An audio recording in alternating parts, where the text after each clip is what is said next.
निराश्रित गौवंश पर डीएम नैनीताल ने सख्त रुख अपनाया है। डीएम को शिकायत मिली थी कि जिन गौवंश का नगर निगम टैगिंग करके गौशाला भेज रहा है, उनको फिर गौशाला से बाहर भेज दिया जा रहा है। 2 शिकायतें संज्ञान में आने के बाद से डीएम नैनीताल ने कहा कि संबंधित गौशाला का समिति ने निरीक्षण किया और अनियमितताएं पाई हैं। डीएम ने कहा कि समिति हर 15 दिन में गौशाला जाकर भेजी गई गायों का सत्यापन भी करती है और यदि इसके बावजूद कोई गाय मिसिंग पाई जाती है तो संबंधित के खिलाफ कड़ी कार्यवाही अमल में लाई जा सकती है। निराश्रित गौवंश को देखते हुए रामनगर में गौशाला निर्माणाधीन है, जबकि हल्द्वानी गंगापुर कबड़वाल गांव में 300 गायों की क्षमता वाली गौशाला का काम 50% पूरा हो चुका है। निराश्रित गौवंश की जानकारी मिलने पर नगर निगम को सूचना दी जा सकती है, जो गौवंश को गौशाला भेजने का काम करेगी। मामला मेरी नॉलेज में आया था, बैल पड़ाव से भी आया था और हल्दू चौड़ से भी आया था, दोनों जगह से, कि जो नगर निगम गाय भेज रहा है टैगिंग करके, रजिस्ट्रेशन करके, उनको वापस बाहर छोड़ दे रहे हैं। इसके बाद इन दोनों गौशालाओं का निरीक्षण विभाग की जो टीम है, जिला स्तरीय समिति बनी हुई है, उनके द्वारा किया गया था और जितने भी गाय नगर निकायों के द्वारा वहाँ भेजे गए हैं, उनकी क्योंकि सूची भी नगर निकायों के पास है उनकी टैगिंग की, उनका सबका वेरिफिकेशन किया गया था। इसमें अनियमितताएं पाई गई हैं। इसके बाद जो गौशाला संचालक हैं उनको विभागीय समिति ने चेतावनी भी जारी करी। उसमें बैलपड़ाव गौशाला की ओर से कुछ तर्क भी दिए गए थे कि ये क्योंकि जंगल है उधर, वहाँ तार बाड़ का अभाव है, कई बार उसको जो है चारदीवारी का अभाव है, अपने आप गाय चली जाती हैं। तो इस तरह के तर्क को बहुत ज़्यादा हम लोगों ने मान्य नहीं पाया था और जो कठोर चेतावनी है संबंधित संचालक को वो जारी करी गई थी। इसके बाद भी अगर ये अनियमितता संज्ञान में आती है, क्योंकि हमारी जो समिति है वो हर 15 दिन में इन गौशालाओं में जाकर भेजी गई गायों का सत्यापन करती है, तो इसके बाद भी कोई गाय अगर मिसिंग पाई जाएगी इसमें, तो संबंधित के विरुद्ध कठोर एक्शन लिया जाएगा।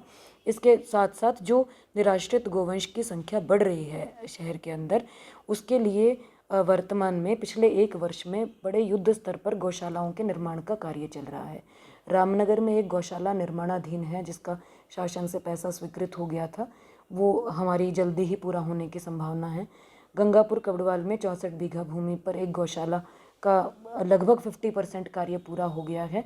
300 गायों की क्षमता उसमें क्रिएट भी कर ली गई है। अब अलग अतिरिक्त शेड जो 1500 गायों के लिए बनाए जाने हैं, उसके लिए शासन को धनराशि का एस्टिमेट भेजा गया है द्वितीय चरण के कार्यों के लिए।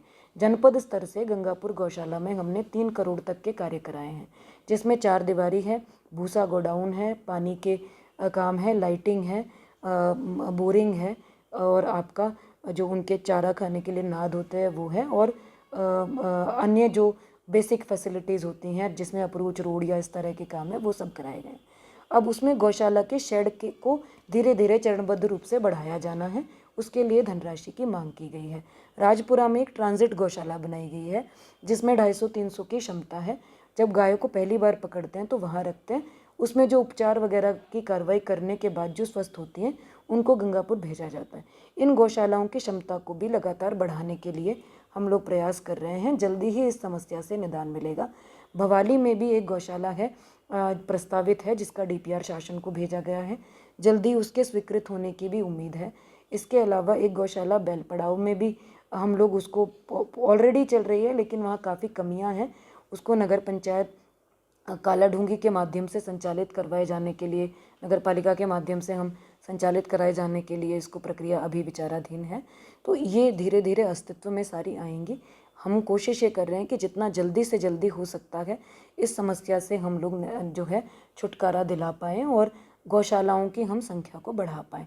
लोगों से भी अपील है कि अपने जो निजी जानवर हैं, पालतू जानवर हैं, उनको वो आवारा ऐसे सड़कों पर ना छोड़ें। अगर किसी प्रकार की कोई समस्या है तो विभाग को संपर्क करें, पशुपालन विभाग को संपर्क करें या हम नगर निगम या नगर निकाय हैं उनको संपर्क करें।